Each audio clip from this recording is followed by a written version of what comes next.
Hello friends, good afternoon to all and welcome to all in my YouTube channel Shubham Jain ABC exam पर। जैसे आप सभी लोग को पता ही है कि हम अपने पॉलिटी का लेक्चर सीरीज़ हमने चलाई हुई है, तो हम उसमें डिफरेंट टॉपिक्स कवर कर रहे हैं।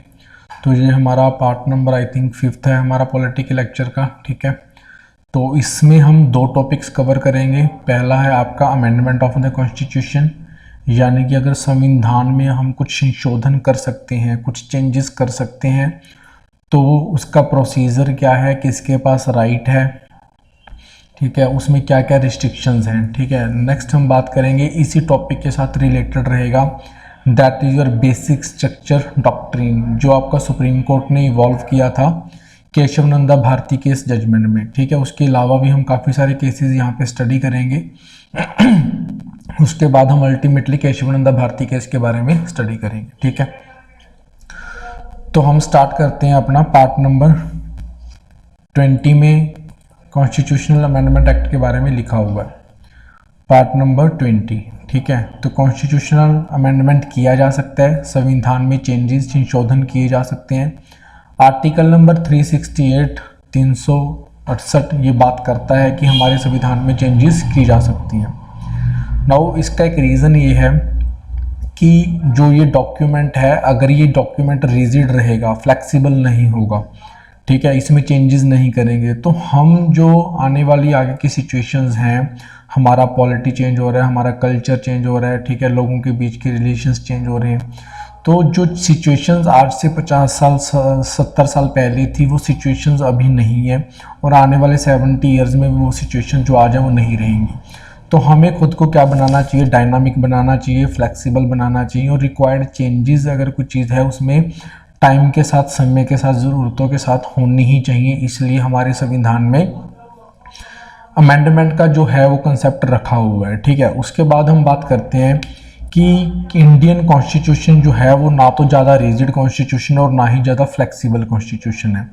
कहने का मतलब ये है कि इसके कुछ प्रोविजंस को आप इजीली चेंज कर सकते हो, और इसके कुछ प्रोविजंस ऐसे हैं जिनको आप इजीली चेंज नहीं कर सकते। वो भी हमने अपनी डिमांड के अकॉर्डिंग रखे हुए हैं कि किन प्रोविजंस को आप इजीली चेंज कर सकते हो, किन प्रोविजंस को आप इजीली चेंज नहीं कर सकते। ठीक है, तो स्टार्ट करते हैं हम सबसे पहले कि अगर अगर हम अमेंड कर सकते हैं हमारी कॉन्स्टिट्यूशन को, तो उसका प्रोसीजर क्या है। सबसे पहले तो आपको आर्टिकल नंबर पता होना चाहिए, क्योंकि एग्जाम्स में डायरेक्टली आर्टिकल पूछ लिया जाता है। कि प्रोसीजर जो है वो आर्टिकल 368 में लिखा हुआ है। उसके बाद कुछ इंपॉर्टेंट चीज़ें, जैसे अगर हम अमेंड कर सकते हैं कॉन्स्टिट्यूशन को, तो कौन सी बॉडी के पास कॉन्स्टिट्यूशन को अमेंड करने का राइट है। तो हमारी पार्लियामेंट जो है, जिसमें आपके दो हाउसेज हैं, ठीक है, लोकसभा, राज्यसभा, और उसके बाद प्रेसिडेंट भी आपको पता होगा हमारा पार्लियामेंट का जो इंसेपरेबल पार्ट है। बेशक वो उसके मेंबर नहीं है लोकसभा राज्यसभा के, लेकिन प्रेसिडेंट जो है पार्लियामेंट का पार्ट है। तो ये तीनों मिलके क्या करते हैं, इन्हीं के पास पावर है कॉन्स्टिट्यूशन को अमेंड करने की। लोकसभा राज्यसभा में बिल पास होता है, फिर प्रेसिडेंट असेंट देते हैं, उसके ऊपर मोहर लगाते हैं। ठीक है, तो वो क्या हो जाता है, हमारा कॉन्स्टिट्यूशन जो है वो चेंज हो जाता है, एक्ट बन जाता है। ठीक है, तो हमारी सिर्फ पार्लियामेंट के पास ये राइट है। स्टेट लेजिस्लेचर्स कॉन्स्टिट्यूशनल अमेंडमेंट करने के लिए कोई भी इनिशिएशन नहीं कर सकते, पहला पॉइंट। ठीक है, उसके बाद है हम अ bill can be introduced in either house of the parliament for this purpose. ये कुछ जरूरी नहीं है कि वो बिल जो हमने कॉन्स्टिट्यूशनल अमेंडमेंट करने के लिए इंट्रोड्यूस करना है वो लोकसभा में ही होगा, वो कहीं पे भी हो सकता है, राज्यसभा में भी इंट्रोड्यूस किया जा सकता है, वो आपका लोकसभा में भी इंट्रोड्यूस किया जा सकता है, इसके ऊपर कोई रिस्ट्रिक्शन नहीं है। उसके बाद है a bill can be introduced by either a minister और अ प्राइवेट मेंबर। देखिए, मिनिस्टर जो होते हैं, जैसे मान लो हमारा लोकसभा में से बात करते हैं कि जिन लोगों के पास कोई ना कोई पोर्टफोलियो होता है, हम काउंसिल ऑफ मिनिस्टर्स बोलते हैं, जिनको ओथ टेकिंग सेरेमनी अलग से करवाई जाती है मिनिस्टर पोस्ट के लिए। तो उसके अलावा जितने मेंबर्स हमारे हाउस में बच जाते हैं वो आपका प्राइवेट मेंबर है। ठीक है, तो कहने का मतलब ये है, चाहे कोई बंदा रूलिंग पार्टी से, चाहे कोई ऑपोजिशन पार्टी से है, ठीक है, एमपीज जो हैं, मिनिस्टर्स के अलावा जितने आपके एमपीज बचेंगे वो आपके सारे के सारे प्राइवेट मेंबर्स हैं, जिनके पास कोई भी मिनिस्ट्री नहीं है। ठीक है, ऐसा नहीं है कि जो गवर्नमेंट साइड के बंदे हैं वो आपके मिनिस्टर्स होंगे, या ऑपोजिशन पार्टीज के बंदे आपके प्राइवेट मेंबर हैं, ऐसा कोई नहीं है। ठीक है, तो बिल किसी की तरफ से भी इंट्रोड्यूस किया जा सकता है, ऐसा कोई रिस्ट्रिक्शन नहीं है कि मिनिस्टर ही उसको इंट्रोड्यूस करेगा, ऐसा नहीं है। उसके बाद क्या है, introduction of the bill does not require prior approval of the president. हम क्या बोलते हैं कि कुछ बिल्स ऐसे होते हैं जिनको इंट्रोड्यूस करने के लिए पार्लियामेंट में हमें प्रेसिडेंट की क्या चाहिए, प्रायर अप्रूवल चाहिए होती है। लेकिन कॉन्स्टिट्यूशनल अमेंडमेंट एक्ट करने के लिए या उस बिल को पास करवाने के लिए जो बिल इंट्रोड्यूस किया जाएगा उसके लिए प्रेसिडेंट की प्रायर अप्रूवल की कोई ज़रूरत नहीं है। उसके बाद पॉइंट नंबर 5 ये है कि bill should be passed with a special majority in both the houses separately, there is no provision of joint sitting. यहाँ पे सबसे पहले आप स्पेशल मेजोरिटी का मतलब समझ लीजिए, दोनों हाउसेज में जो ये बिल आएगा CAA कॉन्स्टिट्यूशनल अमेंडमेंट एक्ट, इसको हम शॉर्ट में बोल सकते हैं CAA, ठीक है।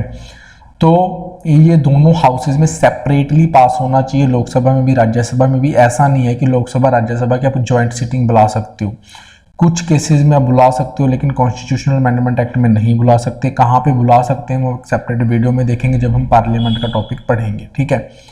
तो स्पेशल मेजोरिटी यहाँ पे समझ लीजिए क्या होती है। स्पेशल मेजोरिटी का मतलब होता है कि जैसे मान लो आपका एक हाउस है, उसमें मान लीजिए आपके 100 मेंबर हैं, तो सबसे पहले तो इस 100 का ही 50% होना चाहिए, ठीक है, ठीक है। 50 मेंबर्स आपके हक में होने चाहिए, ठीक है। उसके बाद प्रेजेंट मेंबर का 2/3 प्रेजेंट मेंबर का, और जो वोटिंग कर रहे हैं उनमें भी 2/3 आपकी फेवर में होनी चाहिए।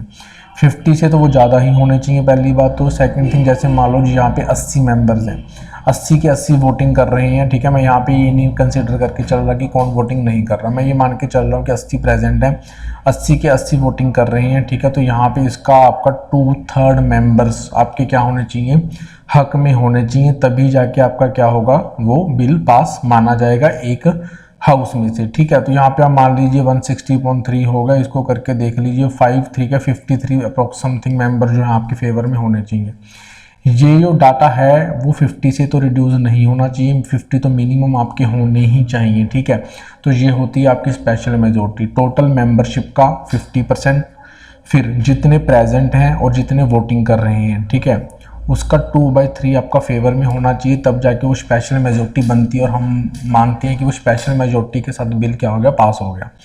और ये दोनों जगह पे सेपरेटली होना चाहिए, आप इसकी ज्वाइंट सिटिंग नहीं बुला सकते। ज्वाइंट सिटिंग क्या होती है, जैसे मान लीजिए कि एक सदन में किसी ऑपोजिशन रूलिंग पार्टी की जो है मेजोरिटी है, जैसे लोकसभा में, राज्यसभा में उनकी मेजोरिटी नहीं है, ठीक है, किसी ऑपोजिशन पार्टी की मेजोरिटी है, तो रूलिंग पार्टी वाले क्या करते हैं, ज्वाइंट सिटिंग बुला के उसमें से जब बिल पास करवाते हैं तो जो ये वाली कंडीशन है ना, उनके लिए इजी हो जाती है अप्रोच करनी, ठीक है, क्योंकि उनका लोकसभा में थोड़ा क्या होता है, मेजोरिटी होती है। लेकिन ऐसे ना हो कि ऑपोजिशन पार्टीज की जो वॉइस होती है उनको ना सुना जाए, ज्वाइंट सिटिंग बुलाने का प्रावधान इस कॉन्स्टिट्यूशनल अमेंडमेंट एक्ट में नहीं रखा गया है, ठीक है।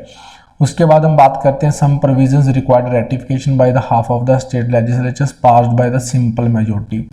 जैसे मैंने आपको पहले ही बताया कि कुछ प्रोविजंस ऐसी हैं कि जो हमारा इजीली अमेंडमेंट हो जाती हैं, कुछ प्रोविजंस ऐसे हैं हमारे कॉन्स्टिट्यूशन में जो आपको अमेंड करने के लिए थोड़ा रिजिडिटी रहे, उस मतलब कि इतनी जल्दी चेंज ना हो पाए, वो रखा हुआ है। तो इसमें रिजिड कंसेप्ट में ये कंसेप्ट रखा हुआ है कि कुछ प्रोविजंस को चेंज करने के लिए इंडिया में जितने स्टेट्स उस समय पे होंगे उसमें से हाफ स्टेट्स कि लेजिस्लेचर उस बिल को पास करे। लेकिन स्टेट लेजिस्लेचर में आपको ध्यान रखना है, यहाँ पे सिर्फ सिंपल मेजोरिटी की बात की हुई है, ठीक है। सिंपल मेजोरिटी और एब्सोल्यूट मेजोरिटी में भी फर्क होता है, ठीक है। सिंपल मेजोरिटी का मतलब होता है कि जितने लोग प्रेजेंट है उसका 50% + 1 आपके हक में होने चाहिए। एब्सोल्यूट मेजोरिटी का मतलब होता है कि आपकी टोटल मेंबरशिप का जो है 50% + 1 आपके हक में होने चाहिए, ठीक है। तो president is bounded to sign the bill. Next important यहाँ पे चीज़ ये है कि अगर दोनों हाउसेज ने बिल को पास करके भेज दिया तो प्रेसिडेंट के पास जो वीटो पावर्स होती हैं, ठीक है, वो सेंड कर सकता है बिल को वापस, वो इसमें लागू नहीं होती। प्रेसिडेंट को उस बिल को असेंट देना ही पड़ेगा, साइन करना ही पड़ेगा, ठीक है। ये वाला प्रोविज़न पहले प्रेसिडेंट जो होता था कॉन्स्टिट्यूशनल अमेंडमेंट एक्ट को भी क्या कर सकता था, वापस भेज सकता था रिकंसिडरेशन के लिए। लेकिन 24th कॉन्स्टिट्यूशनल अमेंडमेंट एक्ट जब हुआ था तो उसमें ये वाला प्रोविज़न रखा गया था कि प्रेसिडेंट क्या नहीं कर सकता, वापस नहीं भेज सकता कॉन्स्टिट्यूशनल अमेंडमेंट एक्ट को, ठीक है। उसके बाद हम बात करते हैं टाइप्स ऑफ अमेंडमेंट। देखिए हमारे कॉन्स्टिट्यूशन में जो है अमेंडमेंट या फिर संशोधन तीन तरीके से की जा सकती है, ठीक है। पहली संशोधन आपकी होती है simple majority of the parliament के साथ, ठीक है। फिर आपकी होती है फिर आपका नेक्स्ट जो होता है वो होता है आपका by special majority of the parliament. फिर आपका होता है ratification by half of the states. इन सभी का मतलब मैं आपको समझा चुका हूँ, बस आप यहाँ पे ये चीज़ ध्यान में दे लीजिए कि जो प्रावधान हमारे स्पेशल मेजोरिटी से होंगे अमेंडमेंट्स और जो आपका रेटिफिकेशन बाय हाफ स्टेट्स के साथ होगा, ये दोनों चीज़ें क्या हैं आपका कॉन्स्टिट्यूशनल अमेंडमेंट एक्ट मानी जाती हैं अंडर आर्टिकल नंबर 368। जो हमारा ऊपर का प्रोविजन है जो सिंपल मेजोरिटी के साथ हो जाते हैं उसको हम कॉन्स्टिट्यूशनल अमेंडमेंट एक्ट नहीं मानते, ये एक तरह का ऑर्डिनरी लॉ है। देखिए चेंज तो हमारे कॉन्स्टिट्यूशन में आ ही रहा है, चाहे वो सिंपल मेजोरिटी के साथ आ रहा है चाहे वो स्पेशल मेजोरिटी के साथ आ रहा है, लेकिन जो सिंपल मेजोरिटी के साथ चेंज हमारे कॉन्स्टिट्यूशन में किया जा रहा है उसको हम कॉन्स्टिट्यूशनल अमेंडमेंट एक्ट नहीं मानते, वो एक तरह का simple ordinary legislative process of parliament है, ठीक है। ये चीज़ आप ध्यान में रख लेना क्योंकि एग्जाम में यहाँ से क्वेश्चंस पूछे जाते हैं, ठीक है। तो कहने का मतलब आर्टिकल नंबर 368 में सिर्फ दो तरह के अमेंडमेंट्स हम कंसीडर करते हैं, एक स्पेशल मेजोरिटी वाला और एक ratification by the half of the states, ठीक है। उसके बाद हम बात करते हैं bye simple majority of the parliament. देखिए एग्जाम में कभी कभी जब क्वेश्चन पूछ लिया जाता है कि विच ऑफ द फॉलोइंग, ठीक है, कि कौन नीचे दिए में से कौन सा जो है वो आपका सिंपल मेजोरिटी के साथ नहीं होता, वो इसके लिए स्पेशल मेजोरिटी चाहिए। तो इसमें आपको 5-6 केसेस पता होने चाहिए। ऐसे तो काफ़ी सारे प्रोविजंस हैं लेकिन मोस्टली जो एग्ज़ाम में पूछे जाते हैं या न्यूज़ में रहते हैं उनके बारे में आपको आइडिया होना चाहिए। अगर आपको कोई नया स्टेट एडमिसिबल करना है इंडियन की टेरिटरी में या फिर नया स्टेट बनाना है तो एक तरह का सिंपल मेजोरिटी के साथ हो जाएगा, ऑर्डिनरी लॉ प्रोसेस है, ये कोई कॉन्स्टिट्यूशनल अमेंडमेंट नहीं है। नए स्टेट्स इंडियन के बीच में ही जो स्टेट्स हैं उनको आपको डिवाइड करके नया स्टेट बनाना है या रिड्यूस करना है, बाउंड्रीज चेंज करनी है, नेम चेंज करना है, ये भी आपका एक ऑर्डिनरी प्रोसेस है। Abolition and creation of the legislative councils in the state. देखिए जो हमारे स्टेट्स होते हैं उनमें से कुछ स्टेट्स में आपका लेजिस्लेटिव काउंसिल है यानी कि दूसरा सदन है, एक लेजिस्लेटिव असेंबली है, दूसरा आपका क्या है लेजिस्लेटिव काउंसिल है। तो लेजिस्लेटिव काउंसिल को एबॉलिश करना या क्रिएट करना ये आपका पार्लियामेंट का अधिकार है, वो इसको कर सकती है, ठीक है। उसके बाद क्या है सेकंड शेड्यूल, ठीक है। इसमें क्या होता है कि ज़्यादातर आपके मॉन्यूमेंट्स के बारे में बताया गया है, राष्ट्रपति वगैरह के जो भी हमारे डिग्नेटरीज होते हैं उसमें लिखे हुए हैं कुछ प्रावधान, बस उसको याद करने की ज़रूरत नहीं है।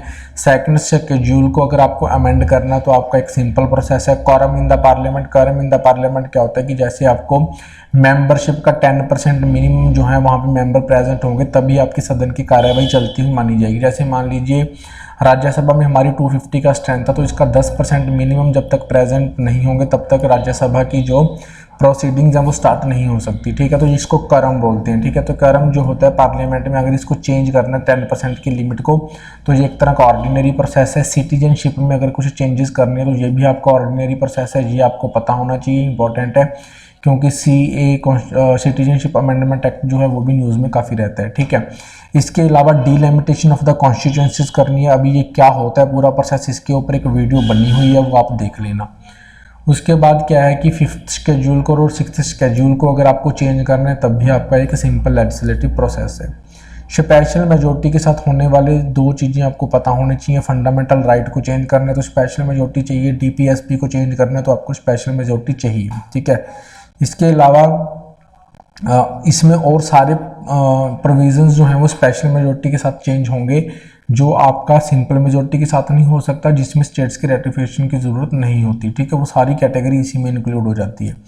तो हम थर्ड कैटेगरी में कैसे याद रखेंगे कि किन किन चीज़ों के लिए स्टेट की ज़रूरत होती है। देखिए ऐसी कोई भी प्रोविज़न अगर हमारे कॉन्स्टिट्यूशन में लिखी हुई जो डायरेक्टली स्टेट को इम्पेक्ट करती है, जिसमें स्टेट्स की पावर को रिड्यूस किया गया हो, तो उसमें से स्टेट की रेटिफिकेशन लेनी बहुत ज़रूरी है। जैसे मान लीजिए कॉन्स्टिट्यूशन के आर्टिकल नंबर 368 को ही अगर गवर्नमेंट चेंज करना चाहती है, ठीक है, पार्लियामेंट चेंज करना चाहती है हमारी, तो उसमें क्या है आर्टिकल नंबर 368 में स्टेट्स को पावर दी हुई है कि ratification of the half of the states चाहिए। अगर इसी में वो चेंज करना चाहते हैं कि नहीं हाफ नहीं बस 1/3 बहुत है तो उसमें स्टेट्स की परमिशन चाहिए, ठीक है, क्योंकि इससे क्या होता है स्टेट को डायरेक्टली इम्पैक्ट हो रहा है, ठीक है। उसके बाद हम बात करते हैं 7th शेड्यूल जिसमें हमारी 3 लिस्ट हैं आर्टिकल नंबर 246 में, जहाँ पे सेंटर स्टेट और यूनियन लिस्ट में पावर्स डिवाइड की गई हैं।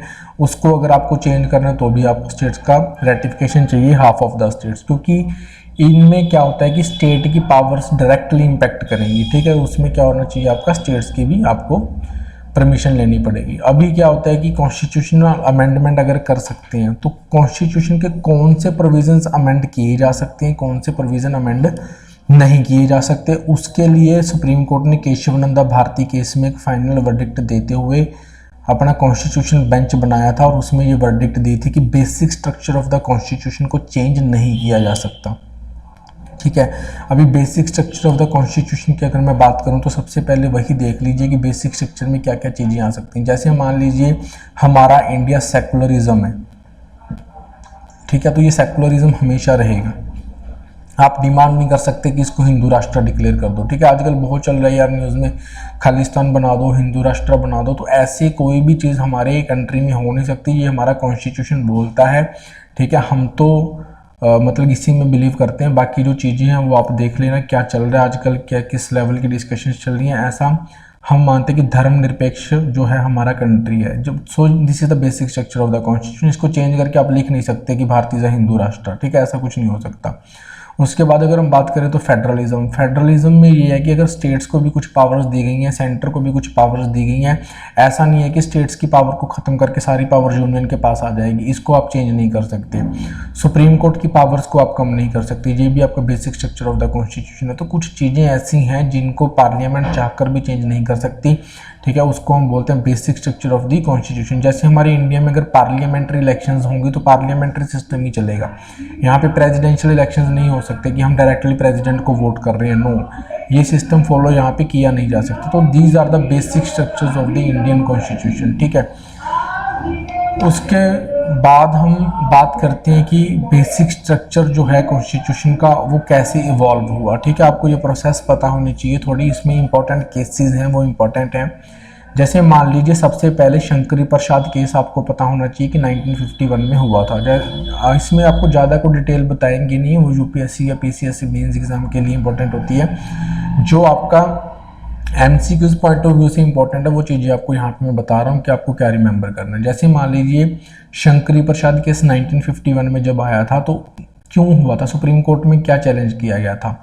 इस केस में ये चैलेंज किया गया था कि कॉन्स्टिट्यूशन हमारा 1950 में तो इम्प्लीमेंट ही हुआ है, उसके एक साल के अंदर अंदर ही पार्लियामेंट ने क्या किया, जो आपका फंडामेंटल राइट होता था, राइट टू प्रॉपर्टी, उसको क्या कर दिया, कर्टेल कर दिया। तो यहाँ पे आप मेरे को कमेंट करके बताइए कि आपका राइट टू प्रॉपर्टी कौन से फंडामेंटल राइट के अंडर आता था, क्योंकि हमने उसको प्रीवियस वीडियो में कवर किया हुआ है और होप सो आप इसका रिप्लाई मेरे को करोगे। तो फर्स्ट अमेंडमेंट एक्ट के थ्रू क्या कर दिया गया, ये कर्टेल कर लिया गया, इसको हटा दिया गया, ठीक है, राइट टू प्रॉपर्टी को। तो इसमें क्या हुआ कि केस लगा तो सुप्रीम कोर्ट ने क्या किया, सुप्रीम कोर्ट ने पार्लियामेंट के फेवर में ये बात बोल दी कि हाँ पार्लियामेंट चाहे तो कुछ भी चेंज कर सकती है, ठीक है, उसका राइट है वो अमेंड कर सकती है। क्योंकि उसने ये बोला कि जो हमारा फंडामेंटल राइट्स में आर्टिकल नंबर 13 जो दिया हुआ है उसका मतलब ये है कि अगर वो कुछ ऑर्डिनरी लॉ बना के चेंज करना चाहती है तब तो हम जुडिशियल रिव्यू करेंगे, लेकिन अगर पार्लियामेंट ने कॉन्स्टिट्यूशन को ही अमेंड कर दिया फिर हम कुछ कर नहीं सकते, ठीक है। तो यहाँ पे पार्लियामेंट ने पहले केस में बोला था कि पार्लियामेंट अमेंड कर सकती है। आर्टिकल 13 जो है वो आपका कॉन्स्टिट्यूशन अमेंडमेंट एक्ट को इन्वॉल्व नहीं करता, ठीक है। लेकिन गोलकनाथ केस में क्या हुआ कि जब 1967 में लगा तो उसका रीज़न ये था कि जो हमारी पार्लियामेंट है उसने एक 17th अमेंडमेंट किया था कॉन्स्टिट्यूशन में, उसके थ्रू 1964 में उसके थ्रू क्या किया गया कि एक 9th शेड्यूल था हमारे इंडियन कॉन्स्टिट्यूशन में जिसको फर्स्ट कॉन्स्टिट्यूशन अमेंडमेंट एक्ट में ऐड किया गया था। उसका मतलब ये होता था कि अगर कोई कानून बना के पार्लियामेंट या स्टेट लेजिस्लेचर उसको 9th शेड्यूल में डाल दें तो फिर जो सुप्रीम कोर्ट है वो आपकी क्या नहीं कर सकती, उसके ऊपर जुडिशियल रिव्यू नहीं कर सकती। लेकिन इसको सुप्रीम कोर्ट ने खारिज कर दिया। सुप्रीम कोर्ट ने क्या करा, बोला कि जुडिशियल रिव्यू तो हम करेंगे, ये हमारा क्या है, सेपरेट है, जुडिशरी का अधिकार हमें कॉन्स्टिट्यूशन से मिला हुआ है, ठीक है। तो supreme court can not amend the fundamental right, इसमें फंडामेंटल राइट को अमेंड नहीं कर सकती सुप्रीम कोर्ट ने, साथ में ये भी बोला। तो रिएक्शन करते हुए पार्लियामेंट ने फिर क्या किया, रिएक्ट किया और 24th कॉन्स्टिट्यूशनल अमेंडमेंट एक्ट लेके आ गई। इसमें क्या किया, उसने प्रोसीजर ही चेंज कर दिया। आर्टिकल नंबर 13 का मतलब कॉन्स्टिट्यूशनल अमेंडमेंट एक्ट भी है, अगर गवर्नमेंट कर दे या पार्लियामेंट कर दे तो सुप्रीम कोर्ट उसको चैलेंज नहीं कर सकती, इसमें इन्होंने ये बोला था, ठीक है। तो उसके बाद सुप्रीम कोर्ट ने केशवानंद भारती केस में 1973 में क्या किया, ये बोला कि ठीक है हमारा गोलकनाथ जजमेंट केस हम मानते हैं कि आप अमेंडमेंट्स कर सकते हो, कोई भी अमेंडमेंट कर सकते हो आप, ठीक है, क्योंकि आपको आर्टिकल नंबर 368 भी चेंज करने की इजाज़त है, ठीक है, लेकिन आप क्या नहीं कर सकते, ये वाला वैलिड मान लिया, लेकिन आप basic structure of the constitution change नहीं कर सकते। और समय समय पे अभी सुप्रीम कोर्ट क्या करती है, एक लिस्ट बना रखी है, उसमें ऐड करती रहती है कि ये बेसिक स्ट्रक्चर है हमारे इंडिया के कॉन्स्टिट्यूशन का, अगर आप इसको चेंज कर दोगे तो पूरा का पूरा कॉन्स्टिट्यूशन ही खत्म हो जाएगा, उसका कोई मतलब नहीं रहेगा। तो बेसिक स्ट्रक्चर को आप नहीं चेंज कर सकते, इसके अलावा आप कोई भी पार्ट कॉन्स्टिट्यूशन का चेंज नहीं कर सकते हो। इसीलिए यहाँ पे इंट्रोड्यूस जुडिशियल रिव्यू को दोबारा किया गया कि आर्टिकल नंबर 13 के अंदर हमें जुडिशियल रिव्यू का पूरा अधिकार है। किस केस में किया गया था, जैसे मैंने आपको बोला कि 9th शेड्यूल में अगर 9th अनुसूची में अगर कोई कानून यहाँ पे डाल दिया जाता था तो उसको गवर्नमेंट रिव्यू नहीं कर सुप्रीम कोर्ट रिव्यू नहीं कर सकती थी। तो सुप्रीम कोर्ट ने बोला कि हम एक डेट डिसाइड कर लेते हैं, ठीक है, 1973 में, यहाँ पे प्रॉपर मेरे को डेट याद नहीं है, उस डेट से पहले तक आपने जो कुछ कर लिया हम उसको रिव्यू नहीं करेंगे, लेकिन उस डेट के बाद अगर आप उसमें कोई एक्ट ऐड कर रहे हो 9th शेड्यूल में तो हम उसको रिव्यू करेंगे, ये हमारा राइट है, ठीक है। तो बेसिक स्ट्रक्चर को काफ़ी हद तक दोबारा चेंज किया गया 42nd अमेंडमेंट एक्ट में, ठीक है, कॉन्स्टिट्यूशनल अमेंडमेंट एक्ट में। इससे पहले कि सुप्रीम कोर्ट इसके ऊपर को रिएक्ट करती, क्योंकि 42वां कॉन्स्टिट्यूशनल संविधान का जो अमेंडमेंट है उसको मिनी कॉन्स्टिट्यूशन बोलते हैं, क्योंकि उस समय पे इंदिरा गांधी की गवर्नमेंट थी और उन्होंने पूरा का पूरा संविधान ही चेंज कर दिया था, ठीक है। तो इसके पहले कि वो रिएक्ट करती, इसको कॉन्स्टिट्यूशनल अमेंडमेंट एक्ट को ही 44th कॉन्स्टिट्यूशनल अमेंडमेंट एक्ट के जरिए जो हमारा संविधान था उसको तकरीबन उस हद तक रिस्टोर कर लिया गया था जो पहले था 42nd से, क्योंकि उस समय इंदिरा गांधी की गवर्नमेंट खत्म हो चुकी थी आफ्टर इमरजेंसी और मोरारजी देसाई की गवर्नमेंट आ चुकी थी, ठीक है। तो ये वाला कॉन्स्टिट्यूशनल अमेंडमेंट एक्ट 44 आपको पता होना चाहिए। मिनर्वा मिल केस भी आपको पता होना चाहिए, 1980 में हुआ था। इस केस में भी सुप्रीम कोर्ट ने ये बोला था कि फंडामेंटल राइट्स और डीपीएसपी दोनों ही हमारी कंट्री के लिए, डेवलपमेंट के लिए, वेलफेयर के लिए इंपॉर्टेंट है।